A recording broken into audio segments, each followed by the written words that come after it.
नमस्कार, बड़ी खबरों में आपका स्वागत है। मैं हूं आपके साथ सुम्बुलीरम। इस खबर में बात होगी बिहार में छुपाए जा रहे भाजपा विधायक की और बात होगी नीतीश कुमार के बाद जयंत चौधरी के पलटी की। बताएंगे ज्ञानवापी मस्जिद के लिए निकले लाखों लोगों के प्रदर्शन को और अंत में दिखाएंगे असेंबली में भड़की ममता बनर्जी को। तो आइए खबर की शुरुआत करते हैं।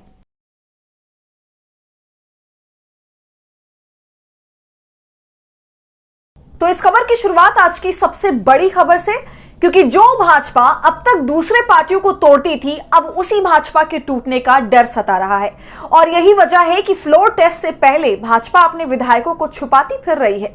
तो वहीं दूसरी तरफ जेडीयू भी अपने विधायकों से संपर्क नहीं कर पा रही है। देखिए इस पर हमारी ये खास रिपोर्ट। जिस भाजपा को घमंड था, गुरूर था अपने ऑपरेशन लोटस पर, उसी भाजपा के गुरूर को बिहार में आरजेडी ने चकनाचूर कर दिया है। जो भाजपा दूसरी पार्टियों के विधायकों को तोड़कर सरकार बनाती थी, वही भाजपा बिहार में अपने विधायकों को छुपाए फिर रही है। कभी नेपाल भेज रही है तो कभी भाजपा शासित राज्य। तो ऐसे में आज ये सवाल तो पूछा ही जाएगा कि क्या दुनिया की सबसे बड़ी पार्टी होने का दावा करने वाली भाजपा उस लालू यादव की पार्टी से डर गई जिसका लोकसभा में एक सांसद तक नहीं है। जैसे ही ये खबर आई कि ऑपरेशन लालटेन के डर से भाजपा के विधायकों को बिहार से निकालकर कहीं और शिफ्ट किया जाएगा, तब उन फर्जी चाणक्यों की भी पोल खुलने लगी जो ऑपरेशन लोटस के जरिए सरकार गिराते बनाते हैं। पहली बार भाजपा के डर को देखकर लग रहा है कि ऑपरेशन लालटेन के जरिए 12 तारीख को बिहार में बहुत बड़ा खेल होने वाला है, क्योंकि ऐसा पहली बार हुआ है कि बीजेपी को ही अपने विधायकों के टूटने का डर सता रहा है। क्योंकि खबर यह है कि नीतीश कुमार के पार्टी के विधायक आरजेडी के संपर्क में हैं और आरजेडी को बहुमत साबित करने के लिए केवल 8 विधायकों की जरूरत है। और इन सब के बीच इस खबर पर भी मुहर लगाते हुए बिहार सरकार में मंत्री श्रवण कुमार ने भी कहा है कि उनके विधायकों को लालू प्रसाद यादव प्रलोभन दे रहे हैं। यानी कि जेडीयू के लोग खुद मान रहे हैं कि उनके विधायक आरजेडी के संपर्क में हैं। इसके अलावा भाजपा और नीतीश का खेल अवध बिहारी चौधरी ने भी बिगाड़ दिया है, जो कि बिहार विधानसभा के अध्यक्ष हैं। अब 12 फरवरी को जब फ्लोर टेस्ट होगा तो विधानसभा अध्यक्ष पर भी बहुत कुछ निर्भर रहेगा, क्योंकि विधानसभा अध्यक्ष आरजेडी के हैं। तो अगर 12 तारीख को एनडीए अलायंस के विधायक टूटे तो नीतीश कुमार के साथ भाजपा की भी भारी किरकिरी हो जाएगी। लोकसभा चुनाव से पहले भाजपा किसी भी हद तक जाने को तैयार है।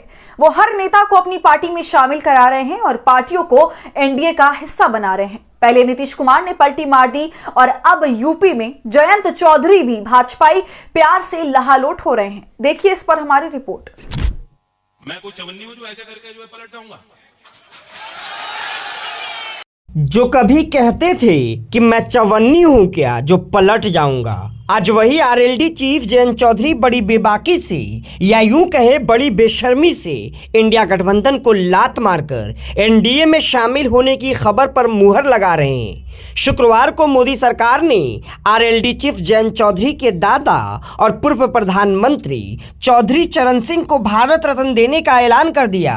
सरकार के इस ऐलान के बाद जयंत चौधरी काफी भावुक दिखे।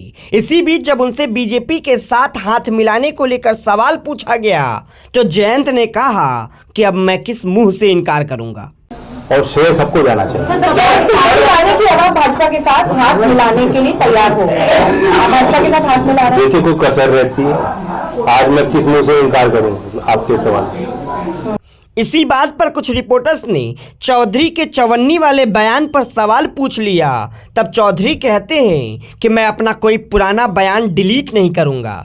जब मैंने ये बात बोली थी उस वक्त की परिस्थितियां अलग थी और अब की परिस्थितियां अलग है। साथ ही जयंत चौधरी ने यह भी कहा कि केवल सरकार के बयान को सीरियसली लिया कीजिए, विपक्ष के बयान को सीरियसली मत लिया करिए। मतलब एक तरफ बिहार में नीतीश कुमार की पलटी है तो दूसरी तरफ उत्तर प्रदेश में भी जयंत चौधरी की कल्टी। अब जयंत चौधरी ने उस भाजपा से हाथ मिला लिया है जिस भाजपा ने उन पर लाठियां बरसाई थी। जयंत चौधरी उस भाजपा के साथ हो गए हैं जो किसानों के खिलाफ कानून लेकर आई, जिसकी वजह से हजारों किसानों की जान चली गई। लेकिन कहते हैं ना कि राजनीति में कुछ भी मुमकिन है, और जयंत चौधरी की पलटी भी इसी का उदाहरण है।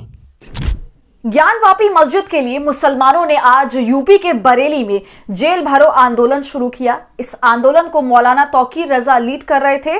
जुमे की नमाज के बाद लाखों लोग सड़क पर उतर गए। भीड़ काफी ज्यादा थी, जिसकी वजह से पुलिस और विरोध कर रहे लोगों के बीच नोकझोंक हुई। आखिरकार पुलिस ने मौलाना तौकीर रजा को हिरासत में ले लिया।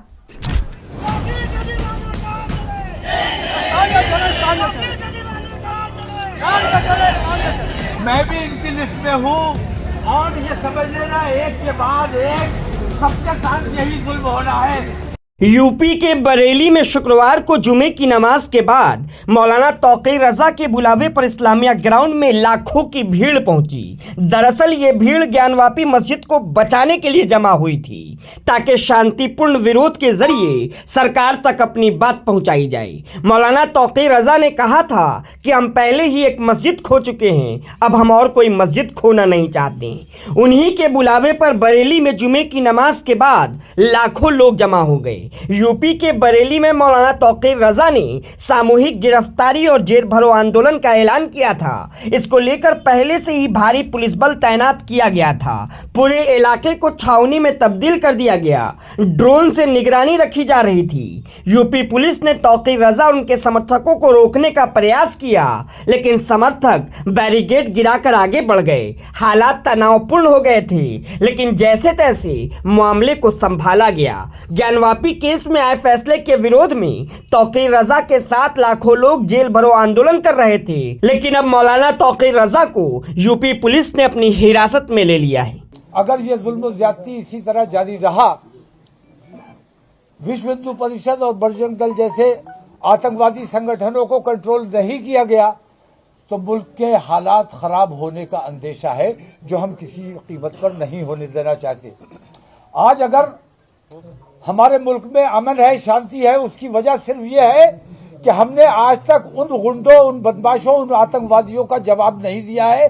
जिस दिन हमारा नौजवान जवाब देने पर मजबूर हो जाएगा, उस दिन मुल्क के हालात खराब हो जाएंगे। इसीलिए मैंने, जैसे आपने देखा होगा कि गीजर में सेफ्टी वॉल्व लगा होता है, लावा अंदर अंदर बहुत पनप रहा है, बहुत बड़ा ब्लास्ट हो सकता है।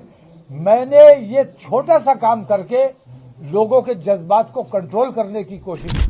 बंगाल विधानसभा में बजट सत्र चल रहा था। ममता की वित्त मंत्री बजट पेश कर रही थी, तभी भाजपा के विधायकों ने हंगामा शुरू कर दिया, जिसके बाद ममता बनर्जी भाजपा विधायकों पर सदन में ही टूट पड़ी।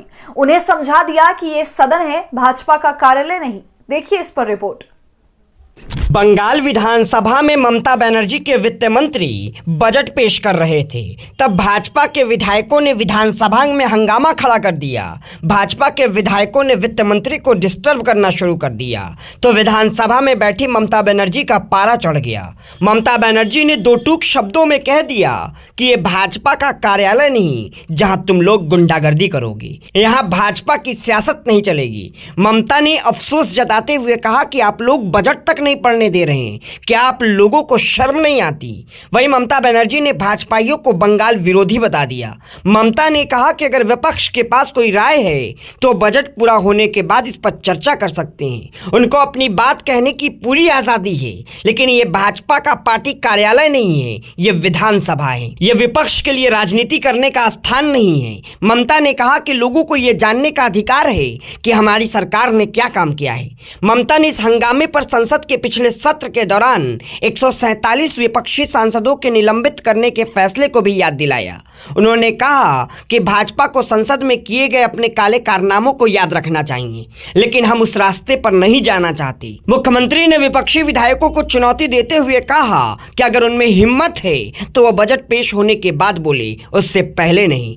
ममता ने बाद में पत्रकारों से बातचीत में भी भाजपा पर अपना गुस्सा निकाला। उन्होंने आरोप लगाया कि राज्य की कुछ भाजपा नेता बंगाल को उसके हक से वंचित करने के लिए दिल्ली में केंद्रीय नेताओं की दरबारी करते हैं।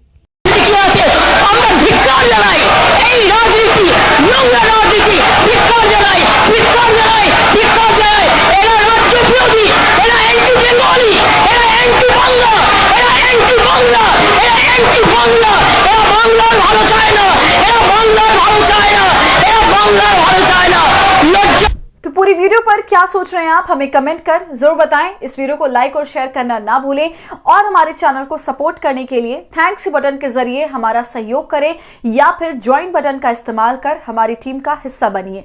अगर अब तक आपने हमारे चैनल खबर अड्डा को यूट्यूब पर सब्सक्राइब नहीं किया है तो इसे अभी कर लीजिए।